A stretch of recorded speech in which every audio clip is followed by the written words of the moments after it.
এটা সত্যি যে এই পৃথিবীর জীবনে উত্থান পতন দুটোই আছে। যখনই আমরা ভাবি সবকিছু ঠিকঠাক চলছে, তখনই আসে দুর্ভোগ। যখন আমরা আনন্দে থাকি, তারপরেই দুঃখ আসে, আর তারপর এই পৃথিবীর জীবনের অবসান ঘটে। প্রত্যেকেই উচ্চ স্থানে উঠতে ও সমৃদ্ধিশালী জীবনযাপন করতে চায়, কিন্তু সর্বোচ্চ স্থানে পৌঁছানোর পরেও সমস্ত ক্ষমতা ও খ্যাতি বাতাসের ঝাপটায় শরতের পাতার মতো দ্রুত ঝরে যায়। পার্থিব মহিমা অদৃশ্য হয়ে যাওয়া ভোরের কুয়াশা কিংবা জলের উপর ক্ষণস্থায়ী বুদবুদ ছাড়া আর কিছুই নয়।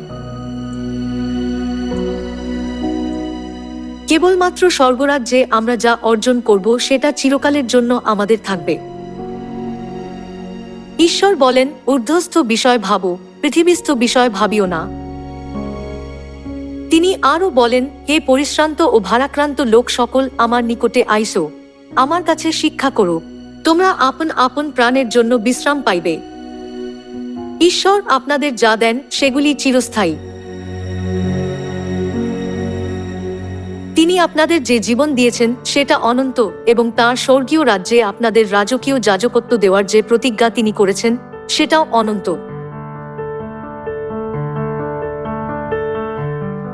স্বর্গরাজ্যে কোনো দুঃখ কষ্ট নেই, আছে কেবল অনন্ত মহিমা। সেটাই প্রকৃত সুখের স্থান।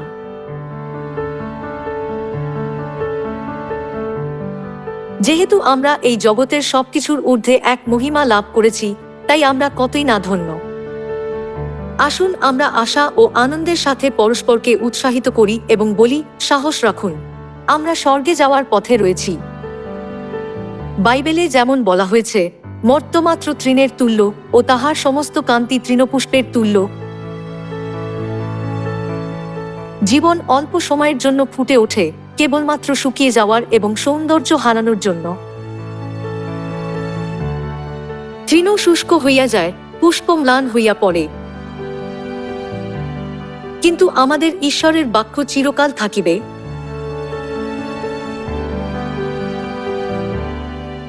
স্বর্গরাজ্যে বার্ধক্য নেই, যুবাবস্থা, আনন্দ ও জাঁকজমক চিরস্থায়ী। এই কারণে ভাববাদীগণ সেই রাজ্যের জন্য আকাঙ্ক্ষা করেছিলেন এবং নিজেদের এর জন্য উৎসর্গ করেছিলেন। আসুন আমরাও ঈশ্বরের উপর বিশ্বাস রাখি এবং একসঙ্গে স্বর্গের দিকে এগিয়ে যাই, যেখানে অনন্ত জীবন ও চিরস্থায়ী সৌন্দর্য আমাদের জন্য অপেক্ষা করছে।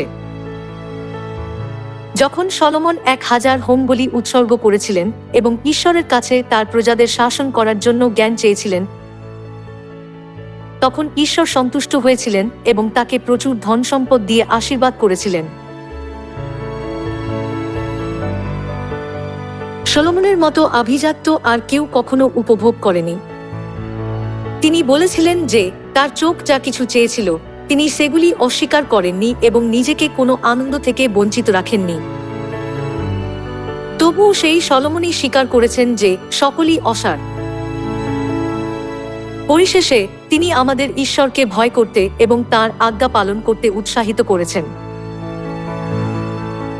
সত্যি, অধিক জ্ঞানের সঙ্গে অধিক দুঃখ আসে এবং একজন যত বেশি জ্ঞান অর্জন করে, শোকও তত বাড়ে। কিন্তু যখন আমরা ঈশ্বরের বাক্য পালন করি, তখন পার্থিব আকাঙ্ক্ষাগুলি বিলীন হয়ে যায় এবং স্বর্গে সুখে থাকার আশা আমাদের হৃদয়কে আনন্দে পূর্ণ করে তোলে। স্বর্গরাজ্যে কোনো কষ্ট নেই, আছে শুধু অফুরন্ত আনন্দ। কোনো বিচ্ছেদ নেই, বরং আমরা চিরকাল একসাথে থাকব। আসুন আমরা অবশ্যই সেই রাজ্যে প্রবেশ করি। বিশ্বাসের পূর্বপুরুষেরা অনেক কষ্ট সহ্য করেছিলেন এবং এমনকি শহীদ হয়েছিলেন, তবুও স্বর্গে প্রস্তুত অনন্ত নগর লাভ করার জন্য তারা নিজেদের বিশ্বাসে অটল ছিলেন। আপনারাও সেই স্বর্গীয় নগরের উত্তরাধিকারী হবেন যখন আপনারা ঈশ্বরের বাক্য অনুসরণ ও পালন করবেন। যেহেতু ঈশ্বর হারানোদের খুঁজতে ও উদ্ধার করতে এই জগতে এসেছিলেন, তাই আপনারা যখন সেই কাজে তার সঙ্গে যোগ দেবেন, তখন আপনারাও প্রচুর আশীর্বাদ লাভ করবেন। যদি আপনারা ঈশ্বরের বাক্য পালন করেন ও সেই অনুসারে জীবনযাপন করেন, তবে স্বর্গে এক মহিমাময় পুরস্কার আপনাদের জন্য অপেক্ষা করবে।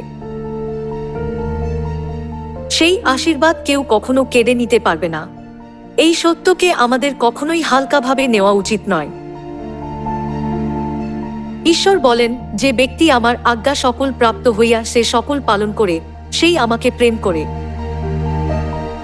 ঈশ্বর তার প্রিয়জনদের জন্য স্বর্গে এক মহিমাময় নগর প্রস্তুত করেছেন, যে বিষয় লেখা আছে, কোন চোখ যা দেখেনি, কোনো কান যা শোনেনি এবং কোনো মানুষের মন যা কল্পনাও করতে পারেনি। যেহেতু মানুষ রত্নকে মূল্যবান মনে করে, তাই বাইবেলে নগরটিকে সব ধরনের মূল্যবান পাথরে সজ্জিত বলে বর্ণনা করা হয়েছে। তবু আমাদের পিতা এটিকে এমন এক সৌন্দর্যের সাথে প্রস্তুত করছেন, যা রত্নের দ্বারা প্রদর্শিত যে কোন কিছুকে বহুগুণে ছাড়িয়ে যায়।